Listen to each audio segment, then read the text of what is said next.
muraho neza bene data, turabaramukije mwese aho muherereye, umwegere n'Imana ibaha umugisha.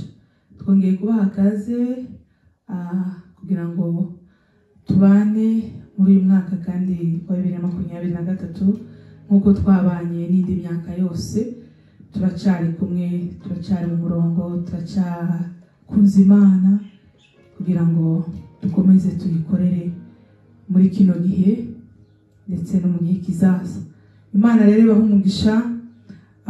Nkomeje mbifuriza umwaka musha muhire kuba twari kumwe duherukana umwaka ushize wa 2022. Mbifurije umwaka mwiza, umwaka musha muhire. Uyu mwaka uzaba umwaka mwiza cyane cyane nk'abakristo baja mu ijuru. Uzaba umwaka wo korana Imana, uzaba umwaka wo kwegera Imana, uzaba umwaka wo gushira Imana imbere mu byo dukora byose. Rero mwegere Imana bamugisha. Uteka Imana ikomeye, uteka Imana igira neza. Turagushimiye, turaguhimbaje. Uvuze gukomera kwawe, Imana igira neza. Uri Imana ikomeye, uri Imana yabanye natwe kandi uri Imana iri kumwe natwe, ndetse uri n'Imana izabana natwe. Warakoze kuturinda mu myaka yose yatambutse. Muri byose twabonye ukuboko kwawe, twabonye imbaraga zawe, twabonye uburinzi bwawe. Ntacyo twatanze, si imirimo myiza, si ugukiranuka, n'ubuntu gusa. Ushimwe ko uri Imana nziza, ushimwe ko uri kumwe natwe ibihe byose. Ushimwe ko abakumenye tugira ubwishingizi bwihariye yuko turi mu kiganza cyawe, nta wakudukuramo. Turindwa nawe, waturinze mu bikomeye no mu byoroheje. Ushimwe uyu mwaka kandi turi imbere yawe, turabizi neza kuzaturinda. Dukomeje kandi gusaba kugira ngo urinde abantu bawe bose aho bari hirya no hino. N'intangira z'umwaka amaproje bafite uzabane na buri muntu wese kugira ngo uzamushoboze kugera ku nzozi ze. Imana ishobora byose, uri Imana izimenya ibyo dutekereza ndetse n'iyo tutabivuga. Rero wa Mana ya Isiraheli, wowe umenya byose, uzabasohoreze amasezerano. Ushimwe rero, ndakwiyegereje wa Mana ya Isiraheli we muri iki gitaramo gito kugira ngo uzubane nacu. Ntabarishe ahubwo izina ryawe rihabwe icyubahiro. Ndagushimiye kuri Imana, uri umugenga w'ibihe. Ushimwe ko uyu mwanya mwiza wongeye kugenera, uhabwe icyubahiro. Ndakwiyegereje kugira ngo ubwiza bwawe bube hano. Nje kukuramya, nta soni mfite yo kugukorera, nta soni mfite yo kukuvugira, kuko ijambo ryawe riravuga ngo ubutumwa bwiza ntibukoze isoni, ngo ahubwo ni imbaraga y'Imana.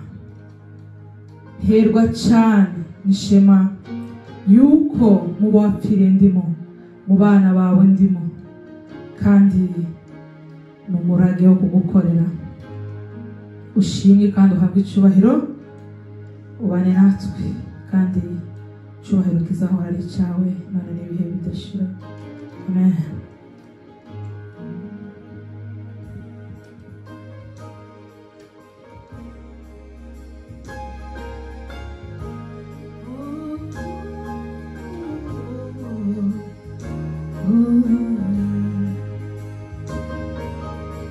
Hallelujah.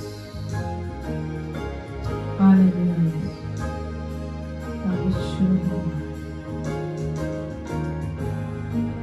Mwokozi Yesu nimemwamini, kwake nimetaraji mambo yote. Nimempa maisha yangu ili Mwokozi Yesu nimemwamini, kwake nimetarajia mambo yote.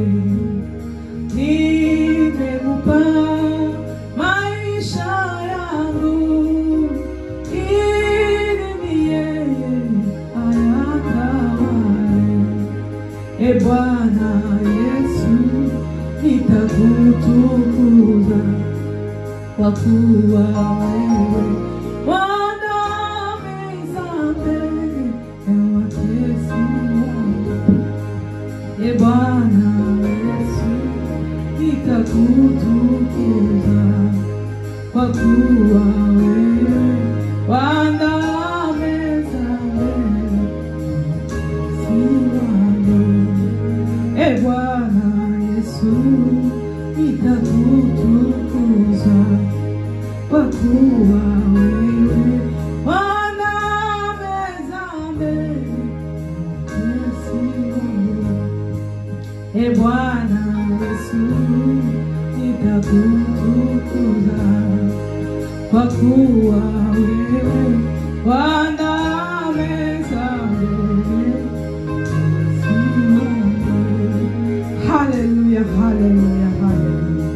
Shima Yesu, shima Yesu.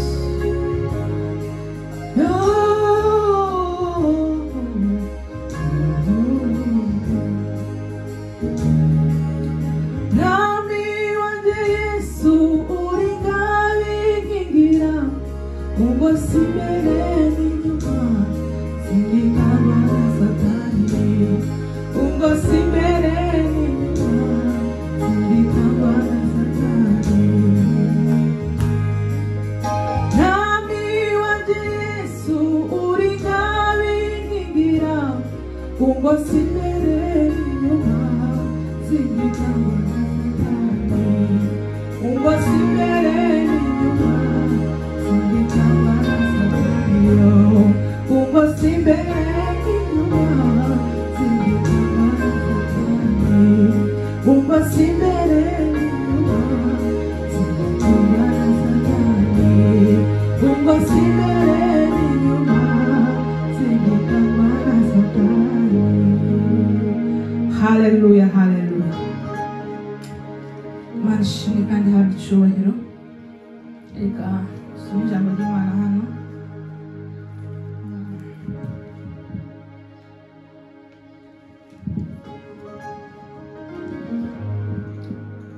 Hallelujah. Kadusome ijambo ry'Imana hano mu mubwiriza, ni igice cya 11 umurongo waho wa mbere. Titire y'amagambo iravuga ngo ukora ibyiza ugifite uburyo.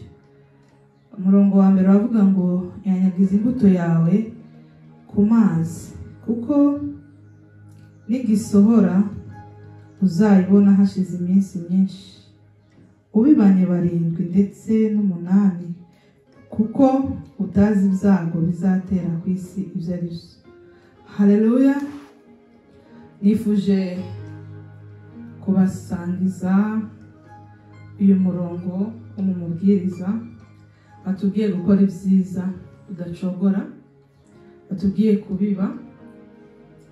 Bene data, kubiba biza bigora, kuko mu buzima bw'abantu bwa buri munsi uzukenera ngo icyo ukora ukibonemo umusaruro. Niba ushoye ubone inyungu, niba ari akazi uhembye, biragoye ko umuntu yakubwira ngo ngwino ukore nzoguhemba igihe ntazi. Nimara kubona wenda wasaruye, nimara kubona ukwiriye ibihembo, cyangwa igihe ntazi wowe kora gusa nzaguhemba. Ni bake bakora ku kazi. Iyo ugiye gusaba akazi, uzugenda uzi umushahara ugiye kuzahembwa, ukawushima ugasaba akazi, kandi neza ubizi ko umushahara uzawubona cya gihe bakubwiye, niba ari nyuma y'ukwezi cyangwa ibyumweru 2. Iyo bigeze mu gitondo uzuka ureba ko payslip yaje kugira ngo ubone umushahara. Ariko hano hatubwiye ngo kora ibyiza ugifite uburyo, unyanyagize imbuto yawe. Igihe kizagera usarure. Bene data, tugire neza, dukore neza. Buryo ukora neza uri kubiba ineza.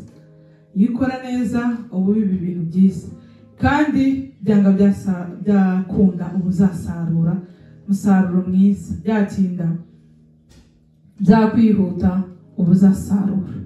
Mureke uyu mwaka wa 2023 duhinge, tuzasarura, tubibe neza, tubibe byiza, kuko niko ijambo ry'Imana ryatubwiye. Tureke kubiba bibi, kandi nanone tujye twibukiranya ko icyo umuntu abiba aricyo azasarura. Sinzi ibyo uri kubiba. Nubiba neza uzasarura neza, nubiba urukundo uzasarura urukundo, nubiba amacakubiri niko bizogenda. Icyo ubiba cyose ni wowe ukizi n'umutima wawe, ariko Bibiliya yatubwiye ngo tubibe, kandi tubibe neza, kandi dukore ibyiza. Ibyo dukora byose tuba tubiba kugira ngo tuzasarure.